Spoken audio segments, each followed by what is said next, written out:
உறவுகள் அனைவருக்கும் வணக்கங்க. வெளியில் கூட்டிகிட்டு போகிறாங்க. காவேரியை கூட்டிகிட்டு போய் என்னென்ன வேணுமோ அவ்வளோ ஆசை தீர வாங்கி கொடுக்குறாங்க. எனக்கு போதுங்க, வேணாம் அப்படிங்கிறாங்க. பரவாயில்லைங்க, நான் பண்ண தப்புக்கு பிராய்ச்சித்தத்துக்கு என் குடும்பம் பண்ணதுக்காண்டி நான் மன்னிப்பு கேட்டு உங்களுக்கு இதெல்லாம் வாங்கி தரேன். சும்மா ஒன்றும் உங்களுக்கு வாங்கி கொடுக்கலங்க, உங்களுக்கு சம்பளம் வந்துட்டால் எனக்கு அதையே திருப்பி கொடுத்துருங்க அப்படிங்கிறாங்க விஜய். அப்படி பார்க்குறாரு. வாங்கி கொடுக்குறேன்னு சொல்லிட்டு கடை மாதிரி சொல்லிட்டீங்கல்ல, திருப்பி தரணுமா? ஐயோ வேணாங்க, திருப்பியெல்லாம் தர வேணாம் அப்படிங்கிறாரு. அதெல்லாம் இல்லை, சொல்லிட்டீங்களே, இந்த காவேரி யாருக்கிட்டையும் கடன் படமாட்டா. ஓகே மேடம், நீங்கள் வாங்கி கொடுத்தா சந்தோஷம் மேடம் அப்படின்னு விஜய் சொல்கிறாரு. அதுக்கப்புறம் நல்லா சாப்பிட்டு முடிச்சுட்டு வீட்டுக்கு கூட்டி போகிறாங்க. அங்கே பார்த்தீங்கன்னா எல்லோரும் இருக்காங்க. காவேரி பார்த்தோன்னே, என்னப்பா கோமா போனால் இப்போ கூட்டிகிட்டு வந்திருக்க அப்படின்னு சொல்ல, தாத்தா இங்கே வாங்க, சித்தி இங்கே வாங்க, சித்தப்பா அப்படின்னு கூப்பிட எல்லாரும் வந்து உட்கார, வாங்க காவேரி உட்காருங்க அப்படின்னு சொல்கிறாங்க. உட்காராங்க. விடுங்க ப்ளீஸ் விஜய் சார், விடுங்க, அவங்க ஏதோ தெரியாமல் வந்துட்டாங்க அப்படின்னு சொல்ல, என்னடா அப்படின்னு கண்ணடிக்கிறாரு. இங்கே பாருங்க தாத்தா, உங்களுக்கு யார் இந்த தைரியத்தை கொடுத்தது, எப்படி நீங்கள் போய் பொண்ணெல்லாம் கேட்க போச்சு அப்படிங்கிறாங்க. தம்பி தெரியாமல் கேட்டுட்டேன்டா அப்படிங்கிறாங்க. காவேரி மிஸ் போதுமா, அவங்க தெரியாமல் வந்துட்டாங்களாம், நீங்கள் எதுவும் தப்பாக எடுத்துக்காதீங்க, அதனால் ஒன்றும் பரவாயில்ல சார், நான் ஒன்றும் நினைக்கல சார், விடுங்க அப்படிங்கிறாங்க. மிஸ் அப்படின்னு ஓடி வந்து கட்டிக்கிறது. மிஸ் உங்களை பார்த்தோன்னே எங்களுக்கு எவ்வளோ ஆனந்தம் வருது தெரியுமா, அது என்னமோ தெரில மிஸ், உங்களை பார்த்து கன்னத்தில் கடிச்சு முத்தம் கொடுக்கணும் போல் ஆசையாக இருக்குது மிஸ், கடிச்சு முத்தம் கொடுக்கட்டுமா அப்படின்னு கன்னத்தில் இறுக்கிய முத்தம் கொடுக்குது. விஜய்க்கு அப்படின்னு நெஞ்சே அப்படியே வெடிக்குதுங்க அவருக்கு. ஆமாங்க, அவர் சொல்ல வேண்டிய டைலாக்லாம் அந்த பிள்ளை சொல்லிட்டு இருந்தா அவருக்கு எப்படி இருக்கும் பாவங்க. அந்த மனுஷனே காஞ்சு போய் கிடக்குறாரு, அதுலேயும் இந்த பிள்ளை கடிச்சு முத்தம் கொடுக்கணும்னு சொன்னால் அந்த மனுஷன் என்ன ஆகும்? பக்கத்தில் ஆசை பொண்டாட்டி, உயிர் பொண்டாட்டி, செல்ல மாதிரி அப்படி சொல்ல மாதிரி உதட வச்சுக்கிட்டு இருக்கா. பக்கத்தில் நிற்கிற மனுஷன் கவ்வி கடிக்கணும்னு தானங்க ஆசை வரும். அப்படியே பார்க்குறாரு. ஐயோ என் பிள்ளை வேற உசு பேத்துறாளே அப்படிங்கிற மாறி உம்மான்னு முத்தம் கொடுக்குது. அம்மா காவேரி அம்மா போதுண்டா அப்படிங்கிறாங்க. போங்கப்பா, உங்களுக்கு போறாம. கரெக்டாக கண்டுபிடிச்சிட்டாலே. என்னடா குட்டிம்மா, நான் என்னடா போறாம? ஆமாம், அது வந்து நான் சந்தோஷமா இருக்குது உங்களுக்கு பொறுக்கலை, உங்களுக்கு வேணும்னா நீங்களும் கொடுத்துக்கோங்க அப்படின்னு எல்லாரும் பார்க்க, ஓ நீங்கள் கொடுக்கக்கூடாதுல்ல, சாரி டேடி அப்படின்னு சொல்லிட்டு, சாரியெல்லாம் கேட்காத, நீ கரெக்டாக தான் சொன்ன அப்படின்னு மனசில் நினைக்கிறாங்க. காவேரி மிஸ் உங்களுக்கு நான் ஏதாவது செய்யணும், எனக்கு ரொம்ப சந்தோஷமாக இருக்குது, வாங்க அப்படின்னு அடுப்படி கூட்டி போய் ஏதாவது செய்யணுமே அப்படின்னு ஃப்ரிட்ஜை பார்க்குறாங்க. ஃப்ரிட்ஜில் கரெக்டாக முழு கோழி வாங்கியாந்து வச்சுருக்காங்க. மிஸ் நீங்கள் கிரில் சிக்கன் செய்வீங்களா, எனக்கு செஞ்சுதாங்க மிஸ் அப்படிங்கிற விஜய் வந்துடுறாரு. இங்கே பாரு, அதெல்லாம் அவங்கள தொந்தரவு பண்ணக்கூடாது, நீ விடு அப்படின்னு சொல்கிறாங்க. அப்படி பார்க்குறாங்க. இல்லை பாப்பா ஆசைப்படுறால, செஞ்சு கொடுப்போமே அப்படிங்கிறாங்க. ஐயா அவள் அப்படி தான் ஏதாவது சொல்லுவா, அதெல்லாம் வேணாம் அப்படிங்கிறாங்க. ப்ளீஸ் அப்படின்னு சொல்லிட்டு கெஞ்சுதா, நீங்கள் போங்க நான் பார்த்துக்கிறேன் அப்படின்னு விஜய் கையை பிடிச்சி இழுத்துட்டு வந்து அப்படியே அந்த வெளியில், அதாவது கிச்சனுக்கு பக்கத்தில் இருக்க சேரில் போய் உட்கார வைக்கிறாங்க.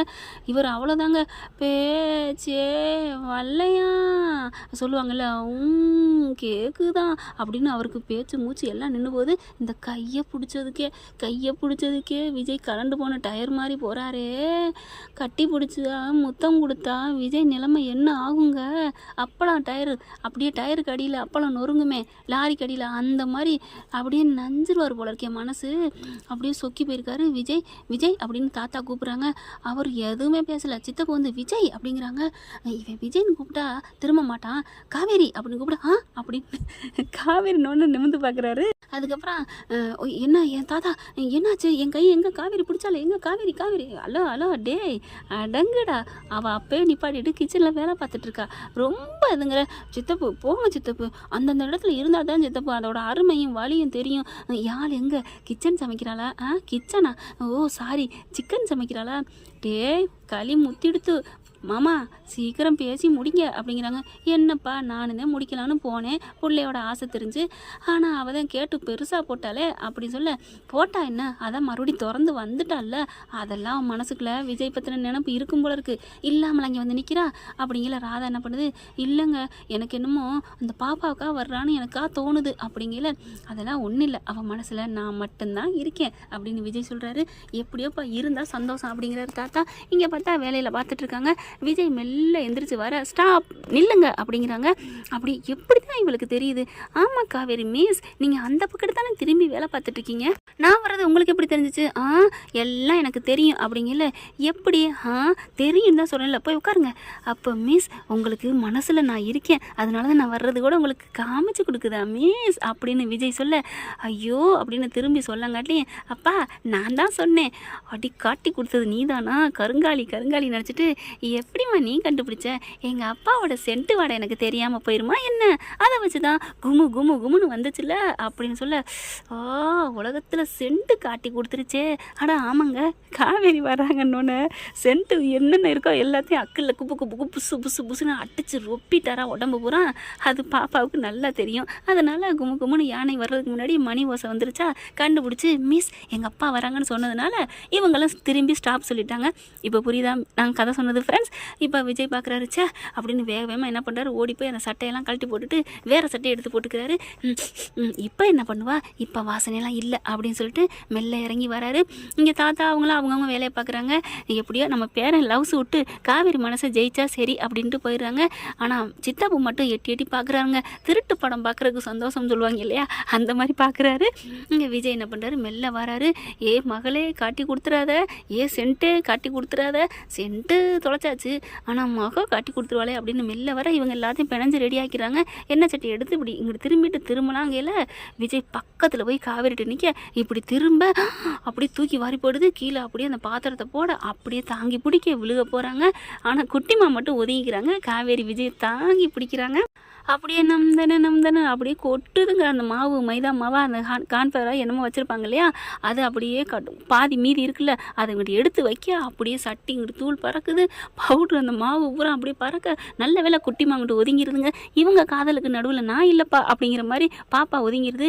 இவங்க பார்த்தா மேலே பூரா பஃபுன் மாதிரி நிற்க, ரெண்டு பேரும் கண்ணை மட்டும் அப்படி சிமிட்ட, ஐயோ அப்பா மிஸ் என்னாச்சு அப்படிங்கல அப்படியே சுதாச்சிட்டு ரெண்டு பேரும் எந்திரிக்க, ஐயோ அப்படின்னு சொல்லிட்டு எல்லாரும் ஓடி வந்துடுறாங்க. என்னாச்சு அப்படின்னு. ஒன்றும் இல்லை அப்படின்னு கண்ணை துடைக்கிறாங்க. ஆனாலும் விஜய் என்ன பண்ணுறாரு, அவன் மூஞ்சி பூரா இருக்கே, இதான் சாக்குன்னு நம்ம கையை வச்சிட வேண்டியதான் அப்படின்னு, காவேரி மிஸ் சாரி அப்படின்னு கண்ணெல்லாம் அப்படி தொடச்சி விட்றாரு. வேணாம் அதெல்லாம் இல்லை, என் வீட்டுக்கு வந்து உங்களை இப்படி ஆக்கிட்டேனே, இருங்க மிஸ் அப்படின்னு கண்ணு முகம் காது தோள்பட்டையெல்லாம் துடைக்கிறாரு. தோள்பட்டையை தொடச்சிட்டு அடுத்து கையை அப்படி கொண்டாரு. போதும் நான் தொடச்சிக்கிறேன்.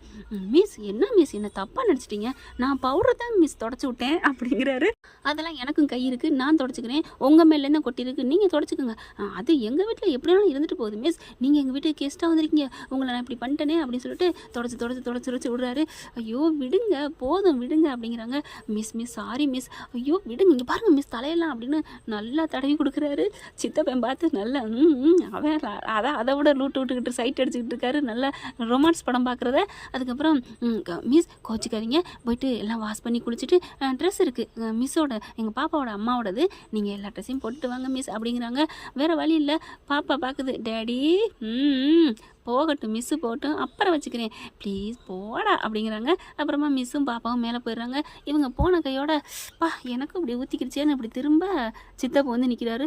அப்படின்னு தூக்கி வாரி போடுது. என்ன சித்தப்பா, என்ன மவனே நல்லா வச்சு செய்கிற போல இருக்கே, என்ன சித்தப்பா நீங்கள் எதுவும் பார்த்தீங்களாவா, நல்லா பார்த்தேன்டா, ஆனாலும் நீ பெரிய ஆளுதாயோ, மன்மதலிலே காட்டுற, ஐயோ நான் அப்படிலாம் பண்ண மாட்டேன், அவளுக்கு நினைவு திரும்பாமல் எதுவும் பண்ண மாட்டேன் அப்படின்னு பண்ண மாட்டேன்னு. சித்தப்பா போங்க சித்தப்பா, நான் பவுடர் தான் சித்தப்பா தொடச்சி விட்டேன். ஆமாப்பா நீ பவுடர் தான் தொடச்சி விட்ட, நான் ஒன்றும் சொல்லலை, நான் வர்றேன் அப்படின்னு போகிறாங்க. தாத்தாவும் அங்கேருந்து தூரத்துலேருந்து சிரிக்கிறாங்க. தாத்தா நீங்களும்மா? சேச்சா நானும் அப்படி இல்லை, நீ போய் குளிச்சுட்டு ட்ரெஸ்ஸை மாற்று அப்படிங்கிறாங்க. சரி தாத்தா அப்படிங்கிற, அங்கே அவள் போயிருக்காளே நீ ரூமில் போய் மாற்றிக்க அப்படிங்கிறாங்க. தாத்தா ரூமுக்கு போகிறாங்க. குளிச்சு முடிச்சுட்டு தாத்தாவோட ஜிப்பா அதெல்லாம் மாட்டிக்கிட்டு வராரு, வெளியில் வராரு. இங்கே காவேரி எல்லாம் முடிச்சுட்டு ட்ரெஸ் எல்லாம் மாற்றிட்டு வராங்க. பார்க்குறாங்க, பார்த்தா அவ்வளோ அழகாக இருக்காங்க, ரசிக்கிறாங்க. ஆனால் காவேரி விஜயை பார்த்தோன்னே கக்கன்னு விழுந்து சிரிக்கிறாங்க. என்னம்மா ஏம்மா சிரிக்கிற?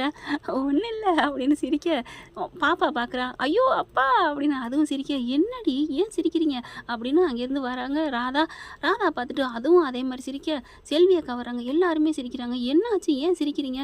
தம்பி கொஞ்சம் கண்ணாடியில் அங்கே போய் பாருங்க அப்படின்னு சொன்ன கையோட போய் பார்க்குறாங்க. அவரும் சிரிக்கிறாரு. சிரிச்சிட்டு அடே விஜய் உனக்கு நீயே சிரிக்காதடா, போடா கெத்தா போடா அப்படிங்கல. என்ன இப்போ இதில் என்ன இருக்குது, எங்கள் தாத்தாவோட ட்ரெஸ்ஸை பார்த்தா நீங்கள் சிரிக்கிறீங்க? ஆமாம் தம்பி அப்படியே தாத்தா மாதிரியே இருக்கீங்க, நல்லா வயசான மாதிரி தொலைன்னு இருக்கா, அதான் சிரிச்சான் அப்படிங்கிறாங்க.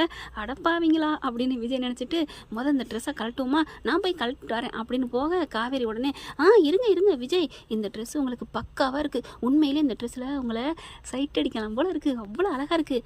ஆகா சொல்லிட்டீங்கல்ல மிஸ், இனிமேல் இந்த ட்ரெஸ்ஸு எனக்கு குலதெய்வம், நான் இதை எங்கள் தாத்தாட்ட கொடுக்க மாட்டேன் அப்படின்னு சொல்லிட்டு ரொம்ப சந்தோஷமாக மாடிக்கு போகிறாங்க. வேறு ட்ரெஸ்ஸை மாற்றணும், இந்த ட்ரெஸ்ஸை கொண்டு போய் அப்படியே வீட்டில் கொண்டு போய் வச்சுருவோம் மடச்சு கிடச்சு அப்படின்ட்டு. என்ன ஃப்ரெண்ட் இப்படி நல்லா தானே இருக்கும். பார்க்கலாம். தேங்க்யூ. இந்த பதிவு உங்களுக்கு பிடிச்சிருந்துன்னா உங்கள் பொண்ணான கையால் லைக்கை போட்டு சப்ஸ்கிரைப் பண்ணி லைக் பண்ணிடுங்க ஃப்ரெண்ட்ஸ். தேங்க்யூ.